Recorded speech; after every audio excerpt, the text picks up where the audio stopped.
Igreja Açores, o programa com a atualidade da Diocese para ouvir ao domingo, ao meio-dia, na sua Antena 1 Açores. Bem-vindo ao programa Igreja Açores, o último antes do Natal, o primeiro que estamos a celebrar em sede vacante neste século no arquipélago dos Açores. É um tempo de transição, como assinala o administrador diocesano, na mensagem que dirigirá a todos os açorianos na noite do dia 24, depois do telejornal, na RTP Açores. Para já fica a antecipação do essencial desta mensagem. O cônego Hélder Fonseca Mendes convoca os açorianos à vivência de um Natal atento aos pobres e angustiados, para além da celebração de um aniversário festivo e vazio. A mensagem de Jesus, iniciada no presépio, que passa pela mesa e pela cruz, é de esperança, de um futuro melhor para quem vive marcado pela injustiça, pelo desequilíbrio, pela desigualdade, pela fome, pela violência ou pela solidão. O Natal que não desperta alegria, ainda que no meio de situações difíceis e de necessidade, em alguns casos agravadas pela pandemia, que não seja de boa notícia para os pobres e angustiados existencialmente, não será o nascimento de Jesus, mas simplesmente um aniversário festivo e vazio. Não se trata de deixar por esta ocasião uma mensagem moral ou sentimental que propõe um dever ético e cívico a que todo o ser humano, pela sua própria razão, se deve unir. Natal é sobretudo a alegria de conhecer, conviver, conversar, habitar e habituar-se a um Deus próximo que se une a cada um de nós no caminho de uma história, partilhando os nossos desejos e preocupações, limites e fragilidades, assegurando-nos assim um horizonte humanizador, com futuro e eternidade, se lhe prestarmos uma adesão de confiança. Na mensagem para o Natal de 2021, o eleito administrador diocesano diz que este é um tempo de afirmação da maturidade da Igreja açoriana enquanto Igreja local. Pese embora a afirmação de que sem bispo não há Igreja, este é um momento de transição para darmos valor a tudo o que somos. Às nossas gentes que tanto amamos, às ilhas que no seu verde e nas suas rochas não nos cansam, ao mar que rasga horizontes e profundidades desejadas e ainda não totalmente alcançadas. Esta é uma oportunidade da afirmação da nossa maturidade como Igreja local nos Açores, em que cada um é chamado a fazer bem e tudo o que lhe compete na sua casa, no seu trabalho, no convívio e na sua comunidade, caminhando juntos em Cristo, em ordem ao Reino de Deus, que já está presente neste mundo e vai para além dele. A Igreja é o povo que vive em comunhão com o Pai, o Filho que nos é dado no Natal e o Espírito Santo derramado nos nossos corações. Se não nos faltar o anúncio jubiloso do Evangelho, como o de hoje, anuncio-vos uma grande alegria, foi-nos dado, nasceu para nós um Salvador.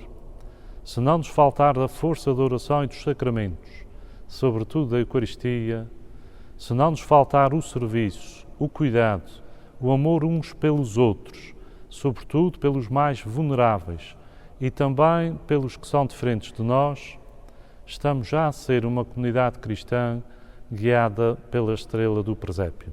O cônego Hélder Fonseca Mendes dirige uma mensagem de Natal a todos os diocesanos no dia 24 de dezembro, depois do telejornal da RTP Açores, já se disse, na qual destaca ainda o momento de transição da Diocese que deve ser vivido na comunhão de fé, esperança e fraternidade, dando valor a tudo o que somos. A mensagem na íntegra será transmitida pela RTP Açores e estará disponível também no site Igreja Açores no dia 24 de dezembro. O administrador diocesano preside às celebrações de Natal na sede de Angra, onde é pároco, a Missa da Vigília do Nascimento do Senhor, habitualmente conhecida como a Missa do Galo, que a RTP Açores irá transmitir, será a de São José, paróquia de Ponta Delgada, e deverá ser presidida pelo ouvidor Monsenhor José Constância. Contrariar a ideia de um certo centralismo diocesano e tomar o pulso à realidade de cada ilha e de cada estrutura diocesana. Este é o grande propósito dos encontros que o administrador diocesano manteve esta semana em São Miguel e Santa Maria, de forma informal, com os ouvidores, presbíteros e responsáveis dos movimentos e serviços. Em declaração ao Igreja Açores, o cônego Hélder Fonseca Mendes diz que estes encontros evidenciam o dinamismo diocesano. Parece muito importante, dado que o centro da Diocese está em Angra e é preciso estar em Angra, mas a Diocese não é só Angra e, portanto, também não o administrador diocesano, apesar da designação, não pode ser uma administração centralista ou partir de um gabinete, porque, a Diocese está no terreno e é necessário sentir o seu pulsar. E de maneira que neste sentido foi muito importante para já este contato com as ouvidorias da Ilha de São Miguel, que são 8, e com a ouvidoria de Vila de Porto em Santa Maria, ainda que não haja comparação, uma vez que o trabalho em São Miguel foi com os 8 ouvidores e que deu para ter uma percepção do conjunto ou da totalidade da ilha e das paróquias, sobretudo aquelas que estão neste momento a passar mais alguma dificuldade, seja pela paróquia em si, ou seja pelo pároco. E depois, uma outra parte do tempo, foi com pessoas que individualmente necessitavam, era necessário encontrarmos, fossem presbíteros ou fossem também pessoas com responsabilidades em serviços diocesanos pastorais sitiados nessas ilhas.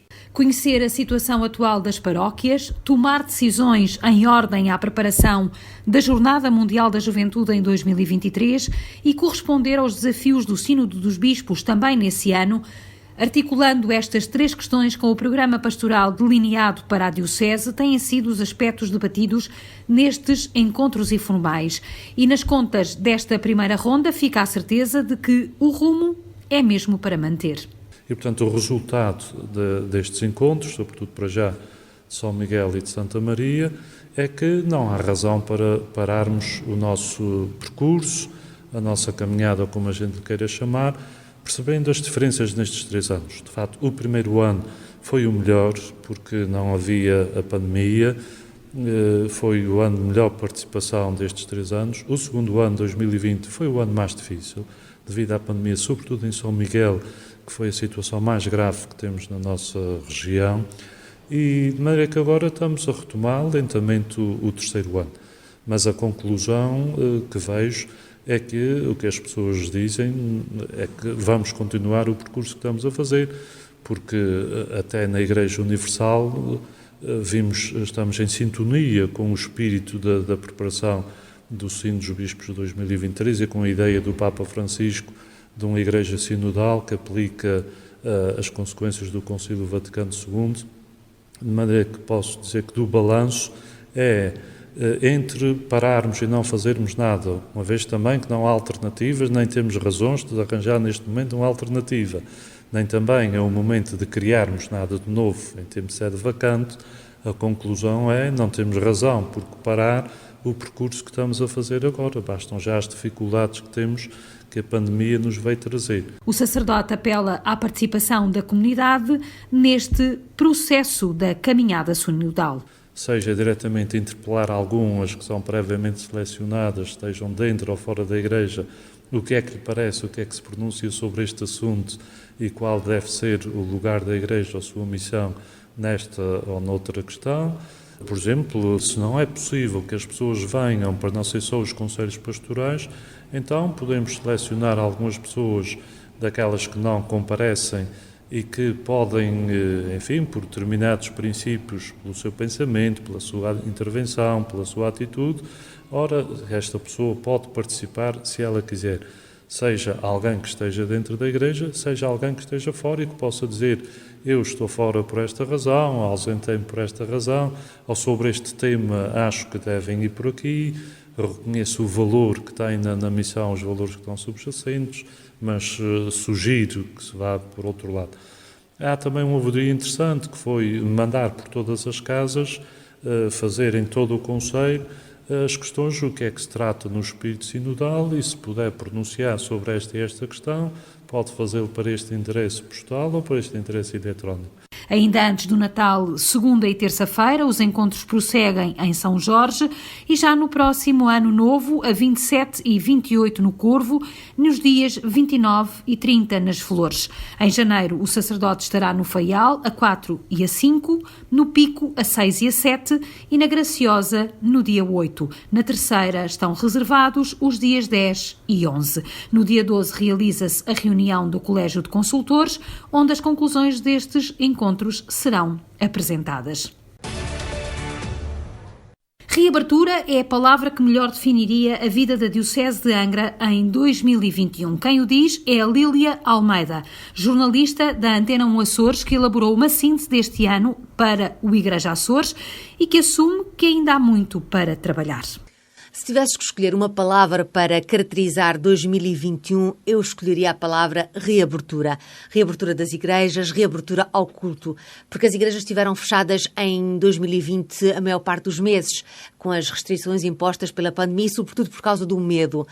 2021 já há um regresso às igrejas, as celebrações realizaram-se quase na sua plenitude, houve comunhões, houve batizados, houve casamentos, sempre com as regras impostas, como o uso de máscara e o distanciamento, mas as celebrações já se realizaram. Por isso, para mim, o 2021 fica sobretudo marcado pelo regresso às igrejas. Mas ainda não estamos nos níveis anteriores à pandemia. É preciso mais trabalho nesse sentido. Muitas pessoas deixaram de ir às celebrações porque tinham medo, muitas ainda continuam a ter medo e é preciso todo esse trabalho de voltar a chamar as pessoas a sentirem-se seguras na igreja e se calhar há muito trabalho que estava a ser feito para, por exemplo, trazer os mais novos à igreja. A pandemia pode ter sido um travão e agora é preciso voltar a ter esse trabalho. A jornalista diz que este ano fica marcado pela saída do bispo diocesano, Dom João Lavradores, e assume que esta é uma figura crucial para cada diocese. Num olhar mais global, Lília Almeida elogia a postura do Papa Francisco perante os escândalos da pedofilia. É incontornável falar da temática dos abusos sexuais na Igreja. Aplaudo a abertura do Papa Francisco quando falou em sentir vergonha, um momento de vergonha em relação aos abusos na Igreja francesa. É preciso falar claro, é preciso condenar estes atos. Alguns passos já foram dados, mas é preciso mais para dar a mensagem, para passar a mensagem de que a Igreja não pode aceitar e não aceita estas atitudes. É preciso confiar nas instituições e situações dessas têm que ser denunciadas e não podem acontecer. Também destaco os passos que foram dados na Igreja Portuguesa e foi criada, como sabemos, a Comissão Nacional Independente para investigar os abusos sexuais. Vamos aguardar pelas suas conclusões. A abertura da Igreja às mulheres e a problemática dos refugiados são também destaques de 2021 para a jornalista micaelense. Destaco, por exemplo, a decisão de nomear uma irmã franciscana, uma freira franciscana, cientista política, como o número 2 do Vaticano. Destaco também o trabalho de preparação para as Jornadas Mundiais de Juventude que vão acontecer em Portugal em 2023. Não posso esquecer algumas das viagens que o Papa fez em 2021, em especial a viagem que fez à Grécia, e não posso deixar de referir as constantes mensagens que tem feito em relação aos refugiados. É um alerta que é preciso continuar a fazer, a proteção destes milhares de homens, mulheres e crianças que estão a tentar uma vida melhor noutros países. É preciso que as comunidades não se fechem a estes refugiados. A Igreja Católica aos olhos de Lília Almeida. E antes da entrevista sobre o Natal, vamos falar de cinema e de livros. Começamos com o Entrevistas e o padre Teodoro Medeiros. Entre Vistas, com o padre Teodoro Medeiros.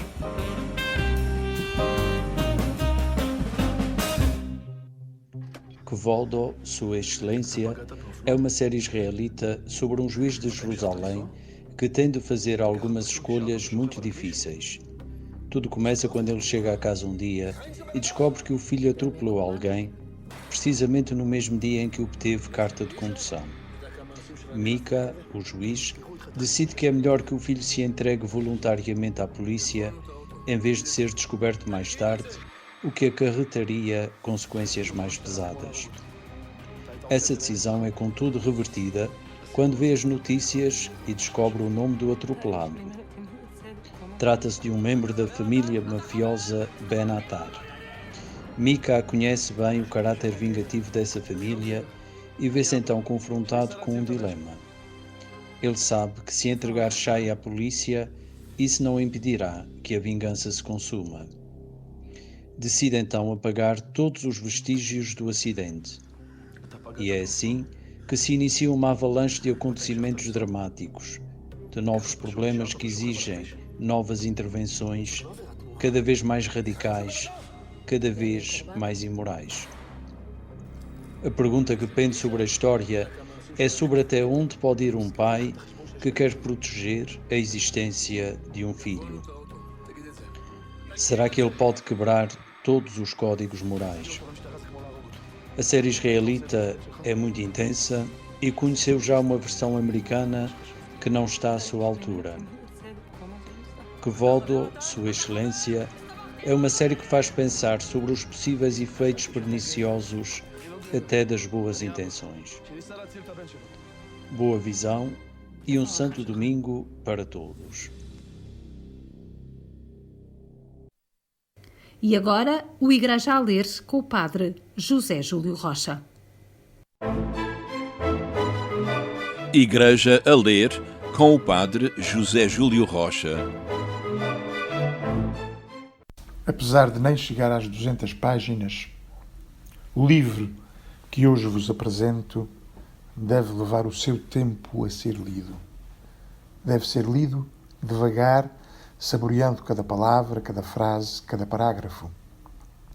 O título do livro é No Meu Peito Não Cabem Pássaros, um romance do jovem autor Nuno Camarneiro, já vencedor em 2012 do Prémio Leia.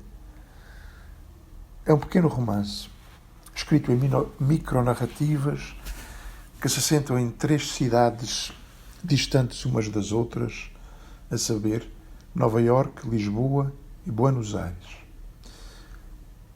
Por aí divagam escritores que nunca se encontram: Kafka, Pessoa e Borges.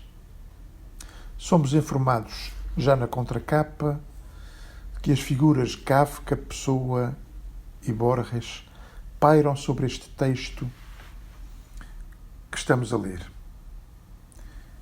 E com este simples aviso, mergulhamos no universo de 3 personagens com uma sensibilidade fora de vulgar, que, desprovidos da capa amortecedora que protege o comum dos mortais, atravessam as respectivas vidas sentindo intensamente cada embate da realidade. Karl, que é Kafka, é um imigrante desajustado na enorme e impessoal Nova Iorque, solitário em busca de referências no caos em que sobrevive. Borges é uma criança inadaptada de Buenos Aires que, depois de adulto desiludido, não consegue encontrar lugar no mundo terreno para os universos fantásticos que lhe povoam a mente. E Fernando Pessoa é uma criança doente na casa das tias em Lisboa e depois de um adulto inconformado que vive um romance puramente intelectual com alguém que comunica consigo através das próprias palavras dos seus versos. Este livro é muito mais do que uma evocação de 3 vultos literários, das suas vidas ou das suas obras. Este livro, este cenário dessas 3 personagens é apenas um enquadramento, uma moldura. Essas são as linhas que vão ser preenchidas pelo autor com reflexões sobre a vida, a morte, o amor, o ódio, o medo, as relações humanas, os traumas, as recordações, a infância, a idade adulta. Este livro é aquilo que podemos chamar poesia em prosa. Tempo agora para a entrevista, e sendo este o último programa antes do Natal, fomos até ao Seminário de Angra falar com 2 jovens seminaristas, Leonel Vieira, das Furnas, aluno do 5º ano, e Afonso Silveira, de São Roque, 1º ano, são ambos de São Miguel. Agradeço a ambos terem aceitado o convite. No dia da inauguração da árvore do presépio em São Pedro, no Vaticano, o Papa Francisco pediu-nos que deixássemos, ou melhor, que não deixássemos que o Natal fosse poluído pelo consumismo e pela indiferença. Os seus símbolos, especialmente o presépio e a árvore decorada, trazem-nos de volta à certeza que enche os nossos corações de paz, a alegria da encarnação, a Deus que se torna familiar. Ele vive connosco, ele dá um ritmo de esperança aos nossos dias, dizia então o Papa Francisco. E é por aqui que nós vamos começar e que eu vos propunha esta conversa. Numa sociedade marcada pelas luzes, onde é que entra a pobreza e a fragilidade no vosso Natal? Bem, eu creio que começamos por uma pergunta um tanto quanto difícil. Efetivamente, o lugar da pobreza e da fragilidade, de um ponto de vista sociológico e também historiográfico, poderíamos dizer, é quase sempre um lugar marginal. Desde que o homem é homem, nós infelizmente não registramos que alguma vez a fragilidade tenha tido um lugar cimeiro. Mas portanto, Deus encarna em Jesus precisamente para dar um lugar cimeiro a essa pobreza e a essa fragilidade. Porque Jesus, apesar de ser Deus, ter tudo para ser o Todo-Poderoso, mas aniquilar-se numa criança, fazer-se indefeso, frágil, exilado de certa forma, fora da sua terra natal, sujeito a uma série de adversidades, e que realmente Deus tenha vindo habitar connosco, é importante para nós, para nos inquietar profundamente. Uhum.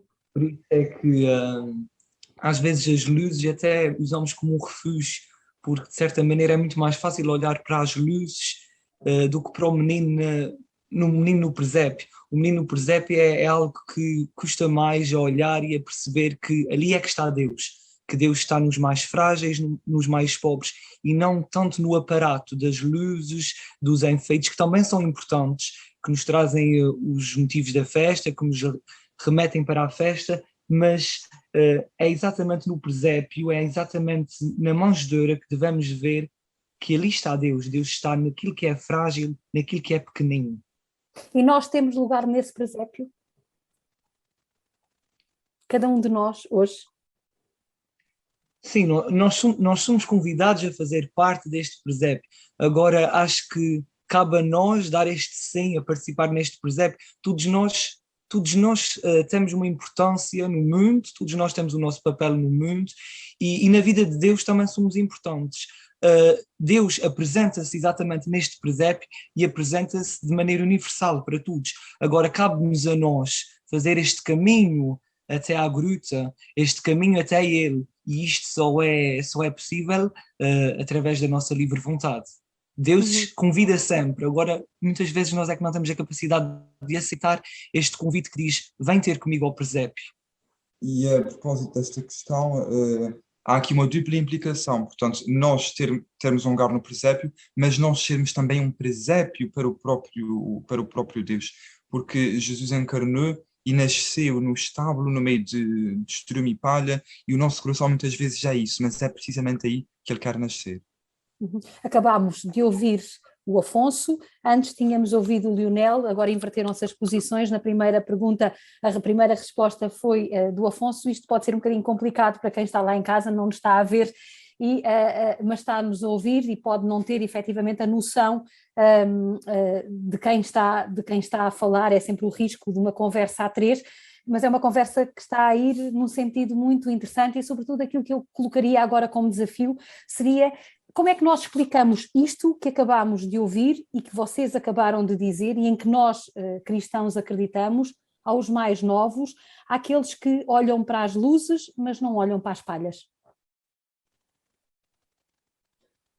Bem, eu creio que se nós quisermos uma receita simples, fácil de como é que numa palavra, se eu quiser ter a palavra mágica que vai explicar às crianças qual é o verdadeiro sentido do Natal, essa receita não existe, essa fórmula não existe. De facto, desde o Natal, mas em todo o mistério da salvação e em toda a nossa fé, nós não podemos. Isto insere-se num tudo. E, portanto, deve ser transmitido dentro de um depósito integral que é a nossa fé, que implica várias dimensões, desde o agir, as normas do agir, o estar presente em sociedade, aquilo que nós cremos, aquilo que nós fazemos, a exteriorização também, com a liturgia, os sacramentos, tudo isso faz parte. E tem que ser transmitido com uma certa integralidade. E o transmitir o Natal às crianças também passa um bocadinho por aí. Ou seja, ensinar o que é o Natal às crianças implica também dar-lhes tudo uma sólida e completa formação cristã, que lhes desperta a sensibilidade para querer ser cada vez melhores, para querer caminhar rumo à santidade. Desde pequeninos nós podemos despertar-lhes este desejo de querer ser santos, porque ser santo não é ser um menino triste, não é ser um menino de mãos postas, mas é ser um menino alegre e um menino que quer ser cada vez melhor, assim como o próprio menino Jesus. Eu acho que o acolhimento e a abertura aos mais jovens é um dos primeiros passos, porque através do nosso testemunho, através da nossa presença no meio dos mais jovens e dentro dos mais jovens, dos mais frágeis também, eles vão começando a perceber que existe alguma coisa no Natal que vai para além das luzes, que não é algo que não é só exterior, mas algo que vem do interior. E acho que é um bom ponto de partida para mostrar a eles que o Natal é algo que vai muito para além de todo este exterior luminoso, mas que lá no fundo, lá no interior, também existe uma luz que até brilha mais forte. E esta luz é o próprio Jesus. Uhum. Esta forma de viver o Natal, que memórias é que vocês têm das vossas comunidades? Vêm de duas comunidades diferentes, embora na mesma ilha, e portanto há sempre aqui um tronco comum à celebração do Natal em todos os Açores, desde o Menino Mija, às celebrações religiosas, às nossas lapinhas, os presépios tão característicos dos Açores, aos altarinhos do Menino Jesus, mais característicos das ilhas do Pico e do Faial, portanto no grupo central. Que ideia e que imagem é que vocês guardam dos natais das vossas infâncias? Vocês ainda são muito jovens, obviamente, mas eu colocando a questão assim desta maneira, agora até me senti assim um bocadinho mais velha. Mas como é que é o Natal em São Roque, Afonso? Olha, na minha casa, Carmen, eu recordo-me é bem pequeno, depois isso foi substituído pelas árvores de plástico, mas do cheiro a criptoméria perfumar toda a casa. Eu recordo-me precisamente do perfume da criptoméria e também de ter um grande presépio que nós fazíamos e ainda fazemos debaixo da nossa escada, que é um espaço relativamente grande, então havia um grande presépio, muito tradicional, com as nossas imagens tradicionais feitas em barro, e muitas delas, inclusivamente, que eram herdadas do meu avô e eram imagens muito antigas, e tudo isso toca-me profundamente e é das imagens que mais marcou da minha infância. E o facto de haver tanto aparato no presépio, de ser algo tão grande, fazia-me ver que cruas, árvores, luzes, tantos enfeites, aquilo tinha algo de importante, porque se dava tanta atenção àquilo, é porque aquilo era mais do que mais uma decoração. E eu acho que isso chamou-me a atenção para mim em criança e depois, de certa forma, acabou por germinar também com o meu crescer. Além disso, também fui acostumado desde pequenino com a participação nas cerimónias religiosas, à missa do Galo, depois a missa do próprio dia de Natal, a consoada antes da missa do Galo e depois também reuníamos-nos também no dia 25 com um jantar com a família. Isso também é importante porque a frieza que muitas vezes se vê dentro das próprias famílias e que se instalou muitas vezes nos ambientes familiares, não é superficial valorizar o Natal enquanto festa da família. É, pelo contrário, algo muito importante e de muito valor. Uhum. E nas Furnas temos aquele grande presépio, já se sabe, junto às caldeiras, Mas para além disso, cada casa há de ter o seu próprio aconchego e o seu próprio colo na noite de Natal. Sim, também passa muito pela alegria da família, da partilha, da reunião, mas uma coisa que sempre me marcou desde pequenino lá, tanto na minha casa como na casa dos meus avós, era que o presépio era sempre maior do que a árvore de Natal. E isto até transmitia a ideia de que, como o Afonso dizia, que ali há algo importante.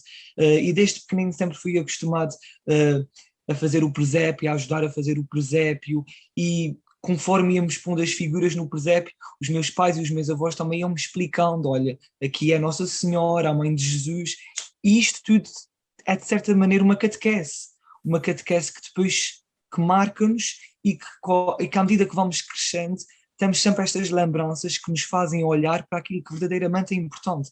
E principalmente esta questão da dimensão. Realmente o presépio era sempre algo maior, ou seja, era algo que marcava a casa e que marcava o ambiente de Natal. E para além do presépio, também nas caldeiras, que quase todos os dias pedia ao meu pai para passar lá de carro para voltar a ver o presépio. E também, como o Afonso dizia, as celebrações, também desde pequenino participava tanto no grupo dos acólitos como nos escuteiros na missa da noite de Natal, e a alegria, toda a envolvência da celebração marca, é uma noite especial. Uhum. Estamos mesmo na reta final, estamos à conversa, recordamos aos nossos ouvintes, a quem nos segue neste programa Igreja Açores, com o Lionel das Furnas, de São Miguel, e o Afonso de São Roque, porque também na noite de Natal, geralmente depois da missa do galo, quando regressamos a casa para aquele chá mais retemperador do frio que geralmente aquece que está cá fora e que também nos faz levar até ao quentinho das nossas casas, há sempre a troca dos presentes. Eu pedia-vos, num exercício relativamente simples, que nos deixassem, geralmente faz-se uma carta ao Pai Natal, cultiva-se isso muito nas escolas, também nas famílias, muitas vezes. Aquilo que eu vos pedi era que deixassem um desejo na manjedoura do Menino Jesus, porque essa é a nossa referência. Os desejos são sempre muitos, porque o ser humano é sempre assim, o ser humano deseja sempre algo mais daquilo que tem, daquilo que necessita. Mas eu acho que a grande mensagem de Natal é a paz, é o amor, e o grande desejo que podíamos pedir este ano era exatamente este: o desejo da paz e do amor no mundo. E isto depois traduz-se no resto de todos os desejos que possamos ter. Traduz-se na comunidade, traduz-se na união, traduz-se na partilha fraterna, no apoio aos mais necessitados, no olhar fraterno com os irmãos. Eu acho que se pedirmos e se desejarmos paz e amor, que depois tudo vem por acréscimo. Estas são as duas grandes bases do resto dos desejos que possamos ter em mente. E, portanto, efetivamente o que nós temos sempre para pedir é muito, mas Santa Teresinha diz-nos uma coisa muito curiosa: Deus não nos faz desejar coisas impossíveis.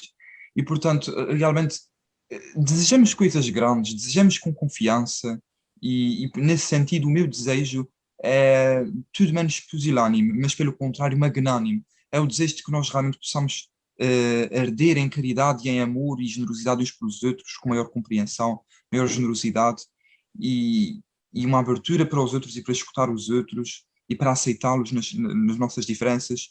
E eu não tenho outro nome para isto a não ser santidade. Que realmente nós desejamos a santidade, que nós desejamos amar a Deus e ao próximo com todo o nosso coração, com todo o nosso entendimento e as nossas forças.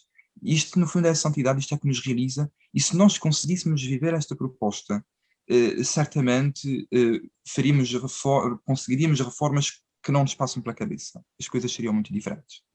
Agradeço aos dois, desejo-vos um feliz e santo Natal, e termino como comecei, com as palavras do Papa: o Natal é a festa da confiança e da esperança, e concretiza ainda o Santo Padre: a razão da nossa esperança é que Deus está connosco. Ele confia em nós e nunca se cansa de nós. Ele vem habitar com os homens, escolhe a terra como sua morada para estar connosco e assumir as realidades onde transcorremos os nossos dias. Isto é o que nos ensina o presépio. Então, saibamos cada um ser parte deste nosso presépio, que é a nossa vida no caminho na Terra. Um santo e Feliz Natal para todos. Até para a semana. Igreja Açores, o programa com a atualidade da Diocese para ouvir ao domingo, ao meio-dia, na sua Antena 1 Açores.